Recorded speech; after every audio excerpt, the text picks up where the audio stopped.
다시 한번 제목 같이 읽어볼게요. 시작. 마지막 하나님 나라. 드디어 하이델베르크 요리문답 다 끝났습니다. 오늘이 마지막 시간이에요. 사실은요 하이델베르크 요리문답이 더 길어요. 120 몇 문이었더라 까지 있거든요. 근데 그것들이 중요하지 않은 게 아니라 뼈들을 세워 나가는 과정이기 때문에 중요치 않은 건 다 스킵을 했어요. 나머지 파트들은 뭐 십계명에 대한 해설, 주기도문, 사도신경에 대한 해설이기 때문에 근데 아마 우리가 여기서 다룰 일이 수요 예배 때 한번 다루면 좋겠다. 수요 모임 때 한번. 근데 아마 설교 시간 때는 나머지는 다루지 않지 않을까. 기본 뼈대를 세우는 과정이기 때문에. 근데 그래서 이 모든 것들을 포괄할 만한 단어를 저는 하나님 나라라는 걸로 골랐습니다. 우리 한번 다 같이 살펴볼게요. 자, 우리가 그동안 하이델베르크 1, 2, 3부를 다 봤었는데 간략하게 한번 요약해 볼까요? 자, 1부 한 단어를 뭐라고요? 1부 비참함, 2부 구원, 3부 그 구원을 받은 것에 대한 감사. 그렇죠. 비참함, 구원, 감사. 이게 바로 하이델베르크 요리문답의 요약일 거예요. 자, 근데 이것을 우리가 다 공부했어요. 그렇죠? 자, 중요한 건 뭐예요? 자, 그래서 우리는 자, 알겠는데 오케이 뭐 구원받고 뭐 비참했고 구원받았고 이제 우리가 감사된 거 알겠는데 자, 그렇다면 이제는 우리는 어떻게 살아야 되는가? 진짜 실생활에서 우리는 어떻게 살아야 되는가? 왜 그럴까요? 우리의 실생활은 정말로 어떤 신앙생활만 있는 건 아니죠. 우리가 수도 생활을 하는 것도 아니고 우리는 매일매일 일상을 살아야 돼요. 그렇다면 이제 우리 보고 어떻게 하라는 건가? 여기에 대한 질문이 좀 있어야 될 것 같아요.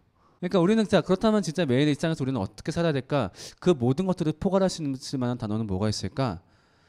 그러면서 우리는 좀 이렇게 궁금하게 돼요. 가끔씩은 이 신앙이라는 것이 되게 뜬구름 잡는 일처럼 느껴지는 거. 왜냐하면 우리한테 너무 현실적인 문제가 많이 있으니까. 우리한테는 제일 현실적인 문제가 뭘까요? 예를 들면 문제가 뭐가 있어요? 외모 말고 인간관계 또 취업, 진로, 결혼, 그렇죠? 우리는 그럼 먹고 사는 문제 어디에 살아야 되지? 우리가 어떻게 내 삶을 영위해야 되지? 여기에 대한 실질적인 고민이 사실은 가득 차 있어요. 우리는 거기서 어떻게 되는가? 우리 거기에 대한 답을 한번 볼게요. 예수님이 거기에 대해서 답을 했어요. 다 같이 읽어보겠습니다. 시작. 그러므로 무엇을 먹을까, 무엇을 마실까, 무엇을 입을까 하고 걱정하지 말아라. 예수님 우리한테 약간은 짜증내면서 말을 해요. 지금은 한번 얘기했지만 사실은 이 앞절 한 10절 가까이가 이 말을 하는 거예요. 야, 드레핀 꽃을 봐. 쟤네가 옷을 못 입니? 그렇다고 뭐 쟤네가 일을 하니? 뭐 최저시급 받고 맥도날드 가서 알바하니? 아니야, 먹고 산다고. 그 다음에 하늘에 나는 새를 봐. 다 쟤네 먹고 다 살아.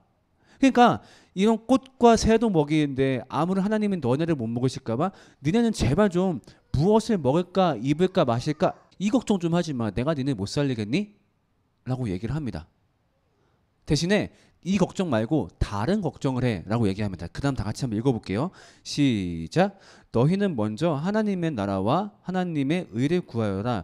그리하면 이 모든 것을 너희에게 더해 주실 것이다. 얘들아, 니네가 신경 써야 될 부분은 너네가 뭘 먹을까 뭘 마실까 뭘 입을까가 아니야. 대신에 하나님의 나라와 그 의를 위해서 너네는 삶을 매진해야 돼. 그러면 나머지 채워줄게 라고 얘기합니다. 즉 하루하루 살아가는 우리가 추구할 게 뭐라 그래요? 하나님의 나라라고 그래요. 자, 근데 여러분 하나님의 나라가 뭐예요? 천국? 죽어서 가는 곳? 조금 애매한 게 있는 것 같아요. 자, 근데 제가 그동안 사실은 얘기하면서 하나님의 나라 얘기를 한 번도 하지 않았잖아요.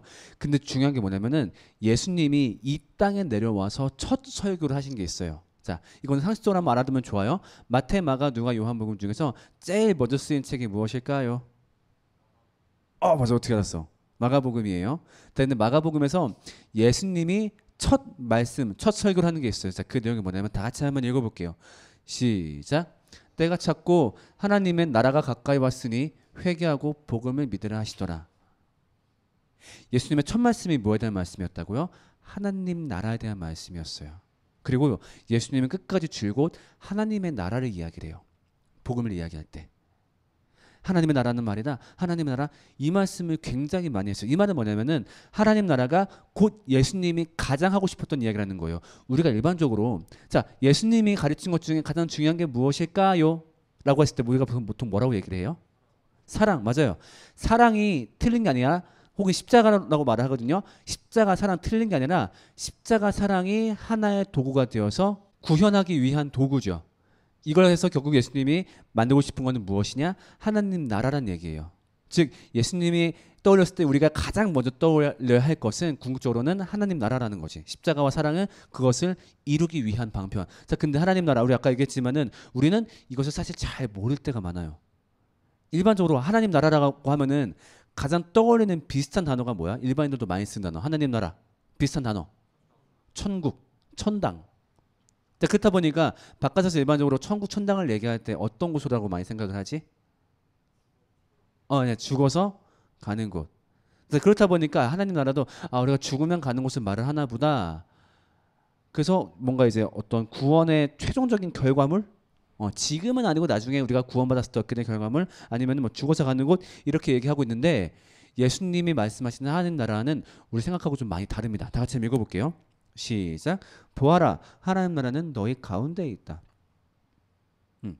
야, 하나님 나라는 눈으로 보이는 것으로 오는 것이 아니야. 하나님 나라는 너희 안에 있는 거야. 이렇게 얘기하십니다. 좀 희한합니다. 그럼 한 번 더 말씀하시죠. 다 같이 읽어봅시다. 시작. 그러나 내가 하나님의 능력을 힘입어 귀신들을 내쫓으면 하나님 나라가 너희에게 이미 온 것이다. 그러니까 이 앞절에서 하나님이 이제 그 귀신들을 내쫓으세요. 그러니까 당연히 성령의 힘을 입어서 하신 거겠죠. 그러니까 이 말은 뭐예요? 지금 이미 하나님 나라가 왔다라는 거예요. 여러분 여기 하나님 나라입니다. 여러분 여기 천국이에요. 덕정 천국. 약간은 갸우뚱하게 되죠. 그러니까 그러면서도 동시에 죽어서 가는 곳이란 개념도 맞아요. 같이 한번 읽어볼게요. 시작. 내가 진실로 너희에게 이르노니 누구든지 하나님의 나라를 어린아이와 같이 받들지 않는 자는 결단코 그곳에 들어가지 못하리라 하시고 이 말은 뭐예요? 지금 사건이 아니라 나중에 훗날 벌어질 것이 하나님 나라에 입성이라는 얘기겠죠. 헷갈리죠. 겁나 헷갈리죠. 그러니까 다시 한번 정리해 볼게요. 예수님의 중심 어떤 메시가 하나님 나라인 건 맞는데 너무 헷갈려. 우리가 알고 있는 천당하고 좀 달라. 왜? 이미 와 있대. 우리 중에 와 있대. 혹은 뭐 나중에 또 갈 거래. 이미 와 있는데. 그래서 헷갈립니다. 그래서 이거를 오늘 좀 깔끔하게 정리해 주려고 그래요. 그래서 오늘 조금 어렵습니다. 그래서 여러분들이 좀 잘 집중해 봐야 될 것 같아요. 사실은 우리가 성경 전체를 하나님 나라의 키워드로 오늘 재구성할 거예요. 그러니까 우리가 그동안 하이델베르크 1, 2, 3부 보면서 성경 전체 스토리를 깼잖아요. 이것을 하나님 나라 관점으로 다시 설명할 거예요. 자, 여러분, 우리 누구의 나라라고 했을 때 그것이 어떤 의미를 지니죠? 예를 들면은 여기 교회 있는 자라 여기는 완전 차정진의 나라야. 이런 말? 아니면 누가 하는 말? 예를 들면 야, 대한민국은 사실 삼성공화국이야. 그러니까 공화국이라는 표현이 좀 틀리긴 했지만 그때 뭐 예를 들면 삼성 나라야. 이랬을 때 거기서 말하는 나라라고 했을 때 가장 중요한 의미가 뭐예요? 그러니까 즉 삼성의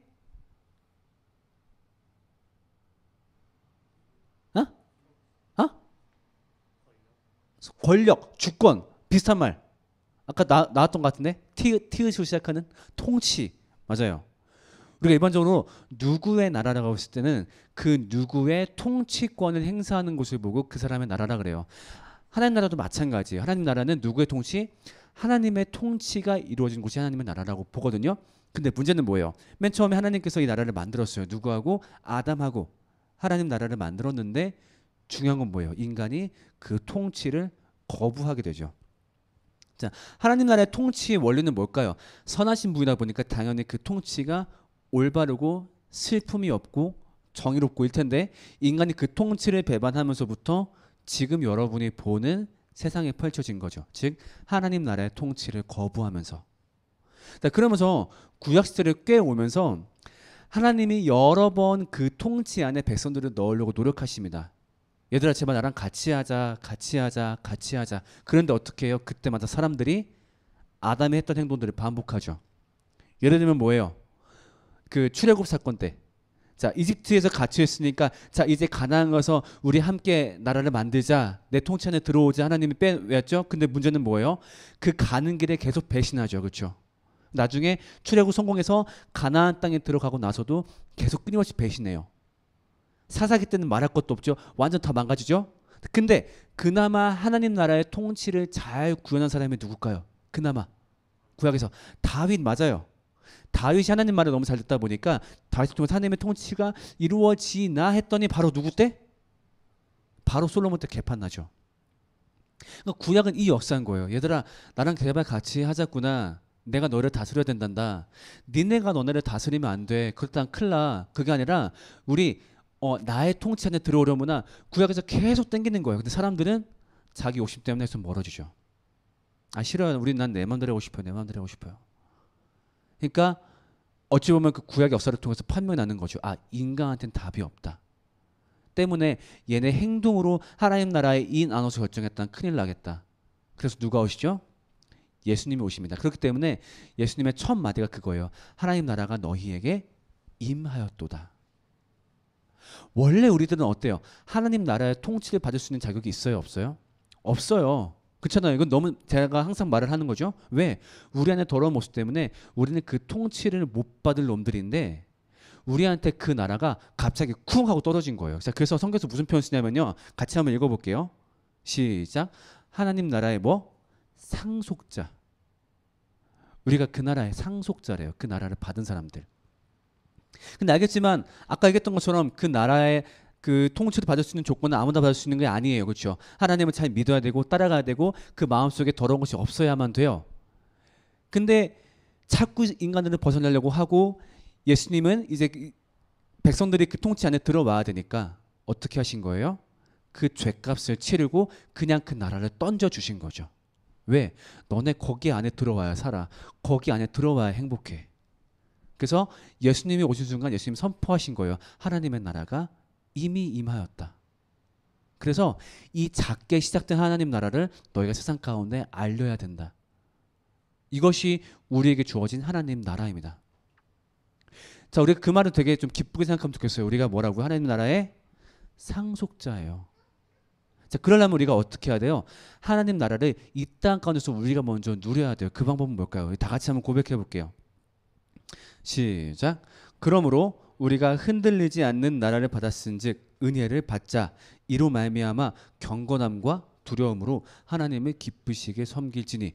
어떤 나라를 받았대요? 흔들리지 않는 나라를 받았대요. 그게 뭐라고? 하나님 나라. 자, 화무시비록이라는 얘기가 있죠. 이 땅에서 영원했던 나라가 있었나요? 없죠. 모든 나라가 쓰러져요.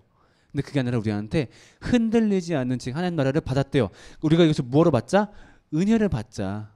왜? 이것은 우리가 가치 없는 거였어. 우리가 어떻게 그 나라 통치에 들어가? 우리가 어떻게 그 나라 국민이 돼? 근데 해줬다는 거야. 어떻게 그냥 공짜로. 감사하니까. 그러니까 우리 마땅히 뭐를 하자? 이로 말미암아 경건함과 두려움으로 하나님을 기쁘게 섬기자. 우리 옛날처럼 살지 말자. 우리 이제 하나님 나라를 누려야만 된다. 그리고 이 땅에서 그것을 실현해 나가야 된다. 그래서 제가 3부 시작할 때 우리한테 주어진 새 계명 늘 강조했죠. 그 두 가지가 뭐라고? 첫 번째, 하나님 사랑을 기억하고 두 번째, 이웃 사랑을 실천하고 그래요. 맞아. 이 두 가지 새 계명이 바로 그 하나님 나라에 인하는 방법인 거예요. 그리고 동시에 하나님의 통치를 즐기는 방법인 거죠. 그러니까 우리가 우리 일상생활을 생각할 때, 우리 매일의 삶을 생각할 때 보통은 내가 주인이란 말이에요. 그렇죠? 하나님 나라가 임할 수가 없어요. 왜? 내가 주인이니까. 근데 우리가 그 십자가를 깨닫고 우리가 그 사랑을 깨닫고 아 이제는 내 삶에서 내가 나를 다스리다 큰일 나겠구나. 이대로 가다가 뭔가 답이 없겠구나. 그래서 내 삶에 누가 통치하셔야겠구나. 하나님 나라의 통치를 받아들인 순간 그리고 거기에 대한 감사로 새 계명을 구현하는 순간 우리는 이 땅에서 하나님 나라 백성의 축복을 누리고 산다는 거예요. 그래서 이미 오신 하나님 나라를 누리고 근데 문제는 뭐예요? 이 땅에서 모든 사람이 하나님 나라를 온전하게 누리고 있다 아니다? 아니다. 이 땅에서 여전히 거부할 수 있다. 그리고 내 안에도 여전히 하나님 나라를 거부하고 싶은 마음이 있다 없다? 있다. 그렇다 보니까 이 땅에서 계속 싸워 나가야 된다. 언제까지?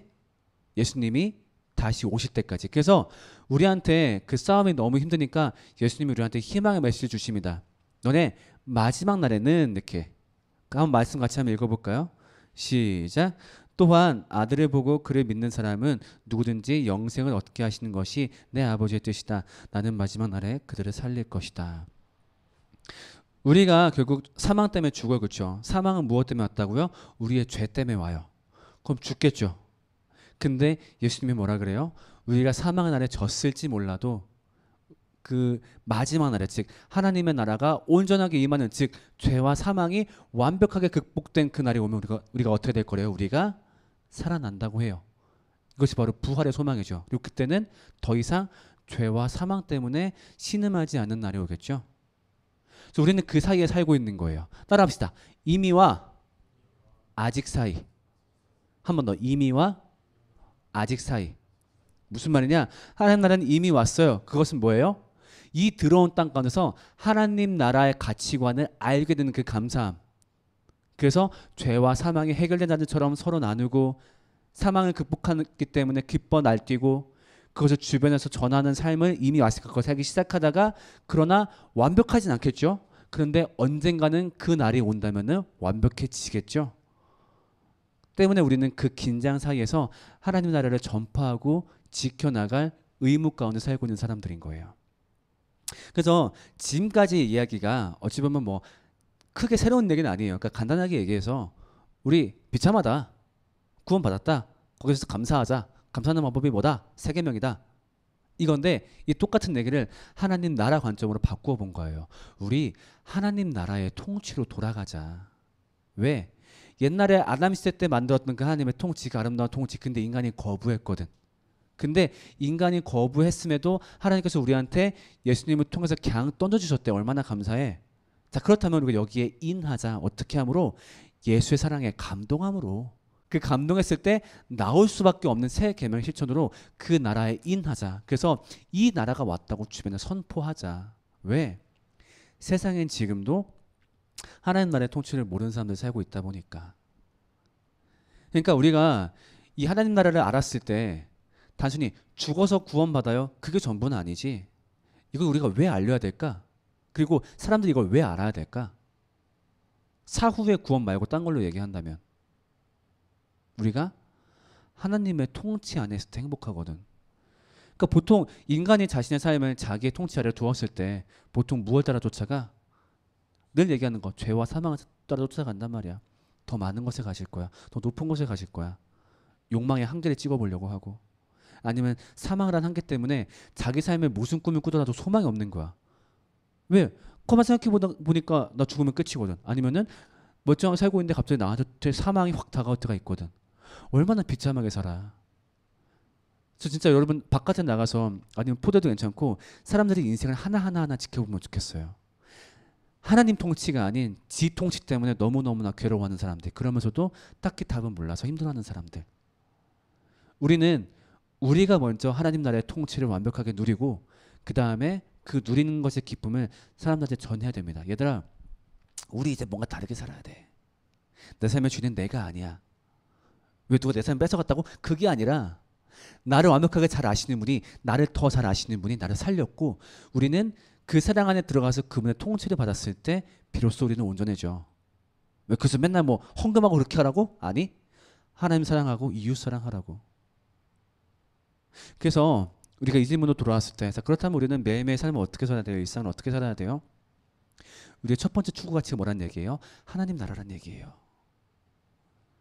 돈 벌어야죠. 일해야죠. 맞아요. 성경 인물들도 다 일을 했어요. 그리고 일한 사람들의 후원을 받아서 사역을 했어요. 일하는 게 나쁜 건 아니죠. 각자의 꿈을 쫓고 일하는데 나는 그 일을 왜 할까라고 스스로한테 던졌을 때 제 첫 번째 가치가 하나님 나라여야 된다는 거예요. 나는 내가 있는 그곳에서 하나님 나라를 넓혀 나갈 거야. 어떻게 함으로? 하나님 사랑하고 이웃 사랑함으로. 저번 시간에 예를 들었죠. 예를 들면 나는 그래 뭐 포스코라는 회사에 들어갈 거야. 왜? 나는 거기 안에서 하나님 나라를 꽃피워 갈 거야.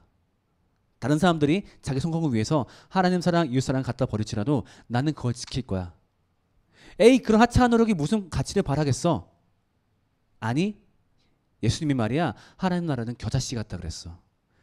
진짜 겨자씨 여러분 혹시 본 적 있어요? 이 손가락으로도 표현이 안 돼요. 그 진짜 밥 먹을 때 조 있지, 조만해요. 네. 그 겨자씨가 본 적이 있는데 굉장히 그 조만하거든요. 성경 보면 뭐라 그래요? 그 겨자씨가 자라매 새들이 찾아와서 집까지 짓는다고 그러죠. 엄청나게 커진다 그래요. 내가 하려는 그 수는 무가치한 걸지도 몰라. 내가 무슨 뭐 세상을 바꾸고 오늘 트럼프처럼 뭘 어떻게 하고 난 그거 못해. 그렇지만 내가 그 자리에서 하나의 겨자씨가 될 거야. 그래서 나는 하나님 나라를 내 꿈을 통해서 이루어 갈 거야. 근데 그거 했을 때 돈은 많이 못 벌 것 같은데 굶어 죽지 않을까? 아니, 예수님이 말씀하셨거든. 뭐라고? 너는 그러므로 무엇을 먹을지 입을지 마실지 걱정하지 마라. 대신 너희는 무엇을 추구하라? 하나님의 나라와 그를 추구하라. 그리하면 내가 모든 것을 더하리라 라고 약속하셨거든. 나는 그 약속 한번 믿어볼래. 너희 삶에서 그런 것들 나오면 좋겠어.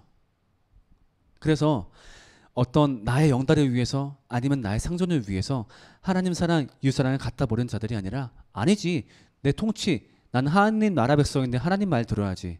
먹고 사는 거 솔직히 말하면 쫄리는 거 맞는데 그분께서 걱정 말라 했거든. 그렇다면 난 타협하지 않을 거야. 그래서 그것을 본 누군가가 너네한테 와가지고 야 너는 어쩜 그렇게 겁이 없니? 그 이유가 뭐니? 라고 물어볼 수 있는 아름다운 일이 벌어지도록. 그래서 우리 삶이 하나님 나라 백성다운 삶이 되도록 여러분들이 반드시 달려가야 될 것입니다. 그래서 마지막으로 한번 다 같이 읽어볼게요. 시작. 세 계명을 지킴으로 하나님 나라에 동참하기. 한 번 더 시작. 세 계명을 지킴으로 하나님 나라에 동참하기. 자, 한 번 더 말씀 읽어봅시다. 처음에 읽었던 건데 다 같이 마지막으로 읽어볼게요. 시작. 너희는 먼저 하나님의 나라와 하나님의 의를 구하여라. 그리하면 이 모든 것을 너희에게 더하여 주실 것이다. 그리고 도입니다. 나는 어떤 방식으로 하나님의 나라를 추구할 것인가요? 여러분의 미래 삶의 계획과 하나님의 나라를 연관시켜 보는 겁니다. 뭐 이미 떠올려 본 사람도 있을 것이고 아니면 떠올리지 않았다가 지금 고민한 사람도 있을 것인데 한번 고민해 보자고요. 그래서 우리 각자의 꿈을 한번 나누어 보겠습니다. 네, 오늘 설교 쉽진 않았죠. 좀 갑자기 좀 구절도 많았고 좀 어려운 개념을 배우느라 그러니까 쉽게 말해서 우리가 알고 있던 개념이에요. 근데 거기다가 이제 하나님 나라라는 관점으로 좀 새로 해석했던 거죠. 그래서 결국 뭐다? 우리가 어떻게 살 것이냐 우리 비참함을 깨닫고 거기에 대한 구원에 대한 감사로 하나님 나라를 이뤄나가자. 어떻게 볼 것이냐 한번 얘기해 봅시다. 모든 상황에서 그럼에도 불구하고라는 말을 붙여보자. 상황이 아무리 더러움에도 불구하고 나의 삶이 쉽지 않음에도 불구하고 또 동시에 내 삶이 잘 나감에도 불구하고 될 수 있겠죠. 잘 나감에도 불구하고 이 잘 나감으로 나의 죄를 발하는 것이 아니라 세 계명을 발하겠다. 자, 또 요양공원 봉사를 하면서 이웃사랑도 당연히 되겠고 또 무엇보다 마지막 허무에 빠져있는 그들에게 복음을 전할 수 있으면 좋겠다. 그치? 그러면 하는 자랑까지. 너무 좋은 플랜인 것 같네요. 구체적인 뭐 어떤 직업과 있기보다는 일단 우리가 주어진 모든 상황 속에서 그렇게 해보자. 맞아, 옳은 가치관인 것 같아요. 그러니까 함부로 나 꿈 품은 다음에 그거 하나님한테 받은 사명이 이거 진짜 위험합니다. 특히나 청소년 청년 때 그 비전 캠프 진짜 많이 가지고 수련회 가서 비전 얘기하고 나 진짜 제일 불안해 그게. 비전을 받았대. 하나님의 사명을 받았대. 그게 뭐야? 그 뭐 이렇게 하는 거래. 뭐 아니면 뭐 민사고 들어가서 뭐 어떻게 하는 거래. 그렇구나. 근데 그게 하나님의 사명을 어떻게 하라니? 저한테 확신을 주셨대. 그런데 나서 사고친다고. 우리는 몰라요. 우리 꿈 안에 어떻게 죄와 사명을 담을지 어떻게 알아. 그게 하나님 주신 꿈일 수도 있고 아닐 수도 있거든. 지금은 그냥 최대한 그렇지 않은 상태에서 꿈을 꾼 다음에 이뤄주시면 좋은 거고 아니시면 어쨌든 돌리시고 그렇게 걷고 있는 거지. 그러니까 세상은 말하겠지. 야 무슨 그렇게 확신 없이 인생을 사냐? 아니 확신 있어. 내 앞에 주어진 길을 걸으면은 맞으면 하나님이 도우시겠고 아니면 돌리시겠고. 내가 그렇게 살았어요. 나는 내가 계속 살았던 방식이 그냥 매 순간 내 앞에 내가 하고 싶은 일을 했어요. 그걸 고민했을 때 이게 좀 하나님 사랑 이웃 사랑에 부합하지 않는 일은 아닐까? 일단 그건 아닌 것 같아. 근데 하고 싶어. 열심히 걸어요. 그러다가 자전거 경우 있지. 그럼 틀어왔어.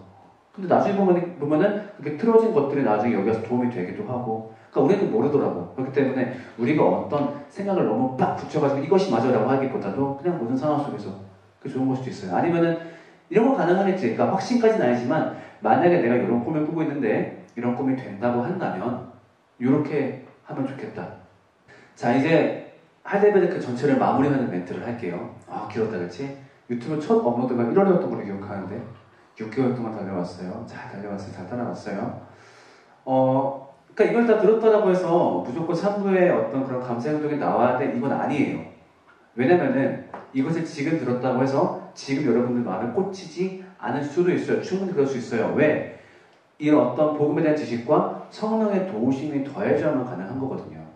그러니까 우리가 만약에 이걸 들었는데 아직까지 진짜로 구원이 나한테는 사건이 잘 모르겠다, 헷갈리하다, 좀 그게 감사한지 잘 모르겠다 라고 한다면은 처음으로 돌아가야 돼요. 다시 한번 복음의 지식을 더 좀 보강을 하거나 모르는 부분이 있다면은, 아니면은 거기에 대해서 성령님의 도우심 대해서 더 기도를 하거나. 근데 그렇지 않고 사도까지 왔다고 다들 막 이웃사람 하는 사람 한다라고 하니까 나도 그냥 얼레벌레 같이 해볼까? 굉장히 위험해요. 물론 그렇다고 도덕적으로 막 이렇게 막 살 필요는 없겠지만은, 아직 잘 모르는데 벌써부터 헌신이 나오고 막 봉사가 나오고 한다면은 나중에는 거기에 잘못된 이유가 끼일 수도 있어요. 그러니까 언제든지 만약에 좀 앞에 얘기 잘 모르겠다, 유튜브 다시 보시고, 아니면 나한테 와서 세례교육 신청하시고 했더라도 또 해도 괜찮으니까 그렇게 해서 우리는 그 올바른 원동력을 삼고 그것을 공유하면서 나아가는 사람들이지 무조건 행동적인 집단들이 아닙니다. 왜? 우리는 사랑이 없어요. 사랑 주는 방법, 유일한 방법은 뭐예요? 주신 사랑을 이해해가지고 그것을 흘려보내는 것 뿐이지, 그렇지 않으면 우리한테 희망은 남아있지 않습니다. 사실 우리가 6개월 동안 그동안 왔던 이야기들을 복음이라고 해요, 사실은. 그리고 이것들을 가지고 세상에는 교회가 탄생했고 수많은 사람들이 역사를 바꿨습니다. 이 이야기들이 여러분의 가슴에 꽂혀가지고 여러분의 삶을 바꾸는 계기가 되기를 진짜로 간절히 바랍니다.